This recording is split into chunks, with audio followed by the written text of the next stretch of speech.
Hey racers, and welcome back for another live stream. Hopefully it's not too noisy with the background. I've had headphone issues and we got the heater cranking today here in Perth because it's 3 degrees. Today's topic for today's live stream though is how to be consistent with your training. Okay, so when we break down training, when we break down progress to its finest form, okay, the training and the strategy is secondary. Okay, the thing that has to come first is consistency. So you're going to get better results from following a shit program consistently than you are having an exceptional program and following it inconsistently. So for me as a coach working with the riders that I work with, the first thing I focus on with everyone is making sure they can get consistency. Making sure they can just tick the box every week, they can do the training, because then it doesn't really matter if I'm putting together really good programming, okay, and we're changing things and we're doing things differently, we're trying to optimize and individualize it and all the rest of it. That stuff's not going to matter if the work's not actually getting done. So the point of this video is to give you what I feel is the main thing that is going to get you to be consistent with your training, specifically for those of you that struggle to be consistent, okay, or find it like you struggle to tick the box every week. So I guess a good way to tell if you're consistent or not is look at your training over the last 12 weeks. Okay, if you haven't hit 90 to 95% of the training sessions that you have mapped out for yourself, then you're probably struggling with consistency. So if you are someone who says, hey, I train 3 times a week, that means over the last 12 weeks, 3 times 12, which will be 36, you should have done 36 training sessions in the last 12 weeks. Now, if you haven't done anywhere between 33 to 36 training sessions in the last week, then you've got a problem with consistency. Now, you might have been sick, you might have been away from work, you might have had family stuff. Either way, doesn't really matter. You struggle with consistency. And that's the thing that you need to work on, is ticking the box every week. That's where your progress is going to be. Now, the biggest thing with consistency, okay, or finding out why you're inconsistent, is it's internal drivers. Okay, so things that are happening in here and up here. Now you can use external motivation to get you to train. You can listen to some music, you can read some inspirational quotes or watch a motivational video, maybe even watch my videos, and that gets you a little bit pumped up. But at the end of the day, that's all external stuff. And so the biggest driver we have to do the things that we need to do is the internal. Okay, we have to control what's going on in here and what's going on in here.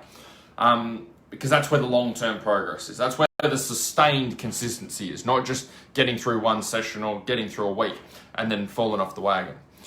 And so when it comes to the stuff in here, the biggest driver in here is knowing, hey Troy, why you're doing the things that you're doing. Okay, why are you going to train?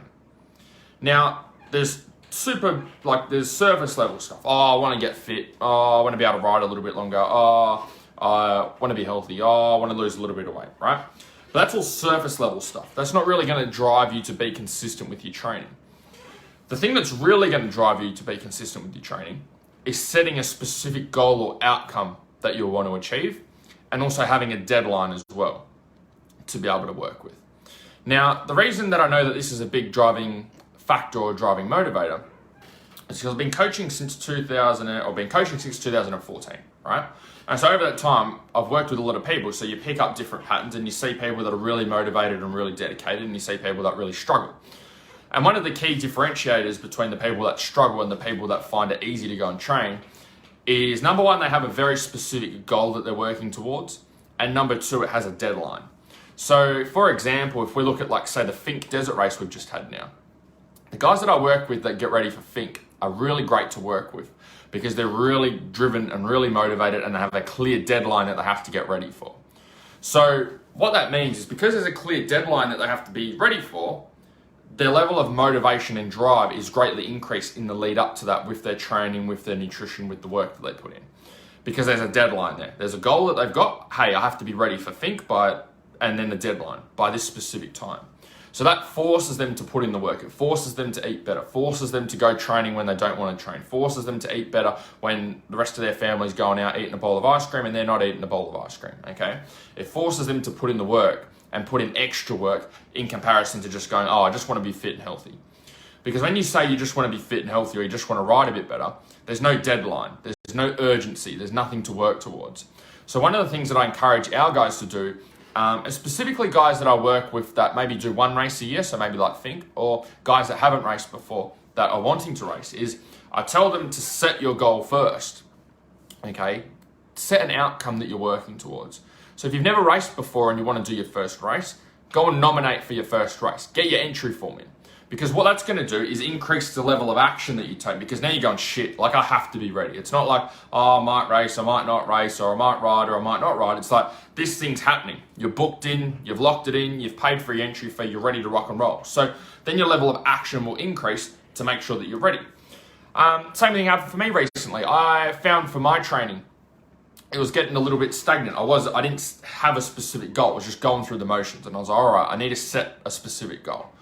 So what I did is I entered an Olympic weightlifting competition, which I haven't done for a couple of years or a few years. And so that greatly increased my level of action with training. Okay, I was more focused. I was doing the extra things at home that I stopped doing. Okay, the extra mobility work, the extra flexibility work.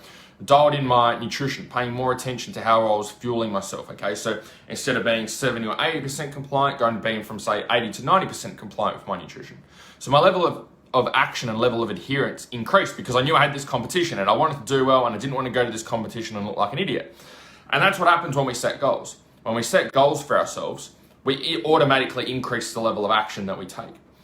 The problem that I find though is riders often have this reversed.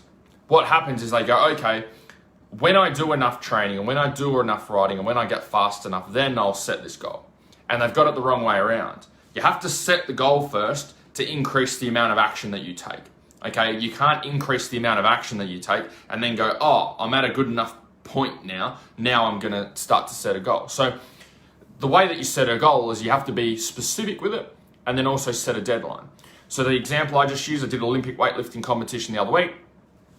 My goal was I wanted to get to the Olympic weightlifting competition, and I saw all the people that were there, and I wanted to be in the top 5 of the lifters that were there. That was my goal. But it also had a deadline because the event date's not changing. All right, that was the event date.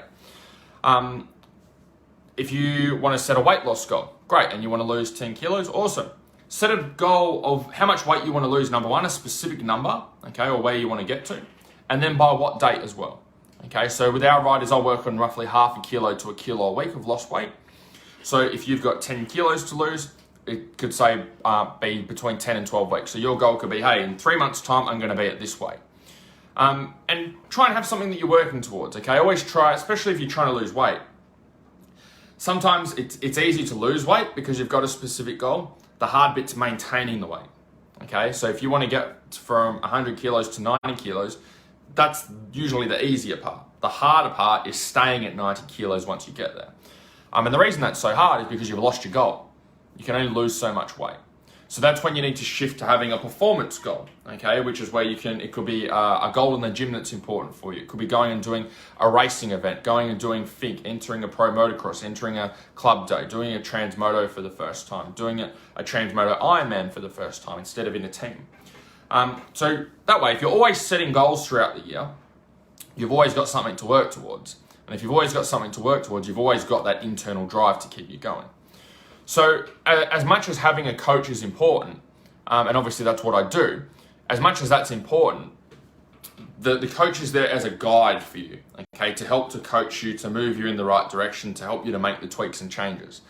They're not there to take all the responsibility to be sending you messages 5 times a day and calling you 5 times a day and sending you emails all the time and hassling you all the time.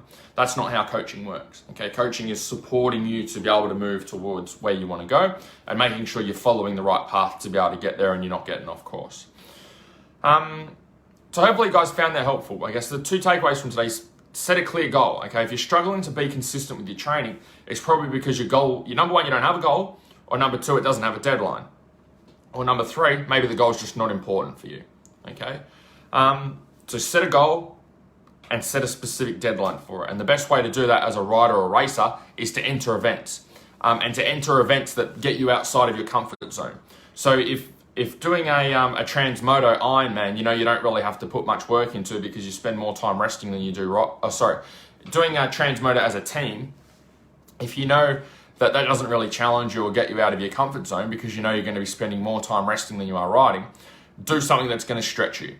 Okay, the goal has to be something that's going to stretch you and get you out of your comfort zone. So if going and doing a transmotor Ironman scares the shit out of you and you're like, shit, I'm not going to be able to do that, that's good. That's a good sign. Okay, if you get a little bit nervous or a little bit anxious just thinking about that, then that's the sign that you need to dig in, going into that event, and then that's what's going to get you to work. Is that nervous and anxiety of going, shit, I don't know if I'm going to be able to do that. That's what's going to push you to be able to, hey Stuart, that's what's going to push you to put the work in with your training and put the work in with your eating and get out on the bike and do all those things.